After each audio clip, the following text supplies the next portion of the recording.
Baik, terima kasih pemirsa. Anda masih bersama kami dan Menusaku yang mengangkat tema tentang orang-orang yang diawasi oleh Allah atau merasa diawasi oleh Allah. Dan tadi Mukadimah sudah disampaikan oleh guru kita Ustadz Abdul Somad. Untuk itu kami persiapkan pemirsa yang ada di Masjid Al-Istighna dan juga yang ada di rumah siap-siap dengan pertanyaan. Mudah-mudahan apa yang disampaikan ini akan semakin tergali pemahaman kita bahwa kita wajib memahami Allah sedang mengawasi kita. Lantas apa hikmah daripada Allah mengawasi kita dan bagaimanakah sosok orang-orang yang merasa diawasi oleh Allah? Kiai Sarif akan menjelaskan untuk kita. Silakan Kiai.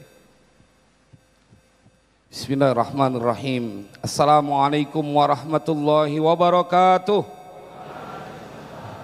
Alhamdulillahi rabbil alamin. Allahumma salli wa sallim ala sayyidina Muhammad wa ala ali sayyidina Muhammad.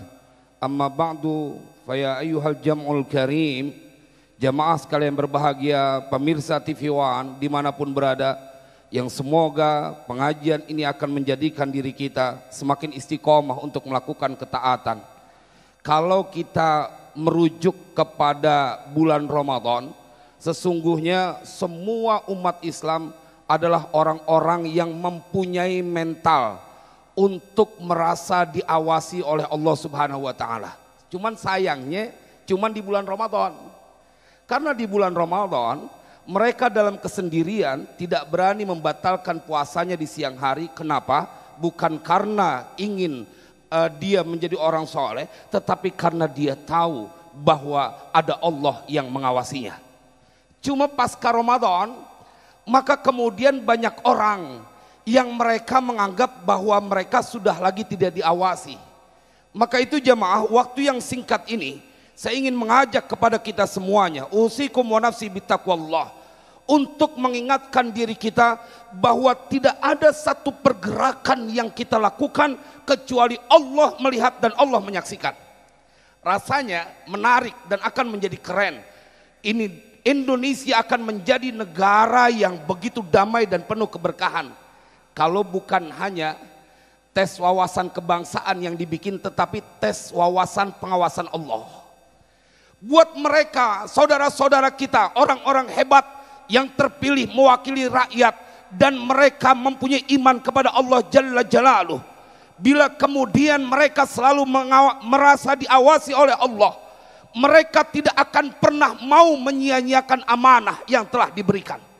Tidak akan ketemu kita orang Islam yang dia ruku dan sujud kemudian mengkhianati rakyatnya dengan korupsi yang mereka lakukan. Mengapa? Rakyat boleh jadi tidak tahu, tetapi Allah melihatnya, tetapi Allah akan menghisabnya, tetapi Allah akan memintakan pertanggungjawabannya.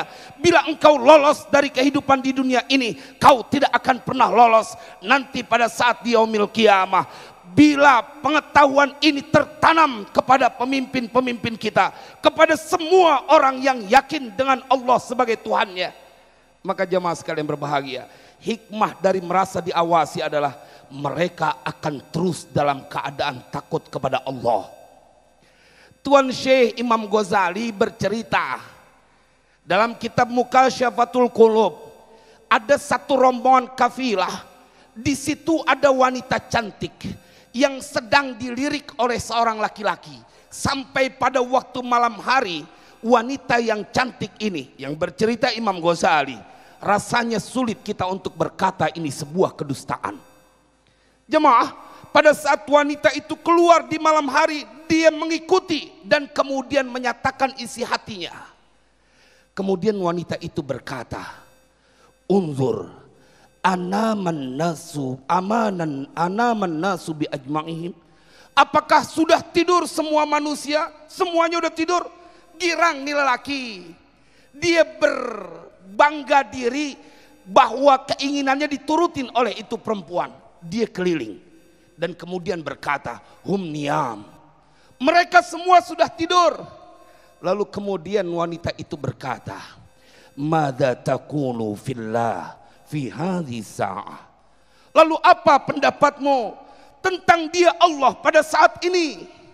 Apakah dia tidur? Kemudian dia berkata, la yanamu. Pemuda itu berkata, Allah tidak tidur. la ta'khudhuhu sinatu wala naum. Allah tidak tidur, bahkan ngantuk pun tidak. Maka jemaah sekalian berbahagia, apakah engkau tidak malu saat dia menyaksikan apa yang engkau inginkan terjadi pada diriku kelak? Dia bertaubat. Engkau bisa bersembunyi dari makhluk, tetapi bila engkau merasa diawasi oleh Allah Subhanahu wa ta'ala, maka kau tidak akan pernah berani untuk melakukan sebuah kesalahan. Karena ada sesuatu yang diceritakan oleh Allah dalam Al-Quran, orang-orang yang mereka menyesal pada saat diberikan catatan oleh Allah nanti di yaumil qiyamah, ternyata isinya adalah keburukan-keburukan. Dan jemaah sekalian berbahagia, begitu mengerikan sampai Allah ceritakan nanti mereka akan rela menggadaikan anak keturunannya, bahkan istrinya akan digadaikan demi untuk terbebas dari sebuah siksaan dari lantaran kau menganggap remeh pada saat di dunia. Yubassarunahum yawaddul mujrimu law yaftadi min adabi yaumi idzin bibani wa sahibatihi wa akhi wa fasilatihi allati tuwi wa man fil ardi jami'an thumma yunji kalla innaha lallah nazza'atan lisyawa tad'u man adbara wa tawalla wa jama'a fa'au'a. Ini dia nih yang akan terjadi yang Allah ceritakan. Bila engkau merasa dirimu bisa bersembunyi dari makhluk dan engkau tidak memperdulikan saat kau sedang mengkhianati banyak orang, saat engkau sedang melakukan kedurhakaan, enggak ada yang bisa luput dari pengetahuan Allah, enggak ada yang luput dari catatan-catatan yang kudu dimintakan pertanggungjawaban kelak. Maka hikmah pertama, bila engkau merasa diawasi oleh Allah, yang terjadi adalah engkau akan takut melakukan kesalahan. Tuan Syekh Imam Ghazali dalam kitab Ihya-nya bercerita sosok seorang laki-laki yang bernama Rabi bin Khaisam. Dia nggak berani ngangkat kepalanya sampai 20 tahun. Dari lantaran apa? Dia takut kepada Allah karena dia tahu Allah sedang mengawasinya.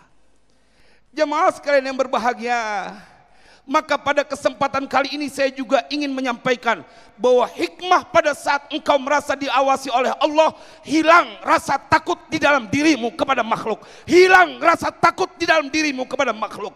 Karena engkau tahu bahwa Allah mengawasi segala keadaanmu. Apapun yang terjadi saat ini pada dirimu, umat Nabi Muhammad nggak boleh takut sama makhluk. Karena dia diawasi oleh Allah Jalla Jalaluhu. Nanti kita lanjutkan.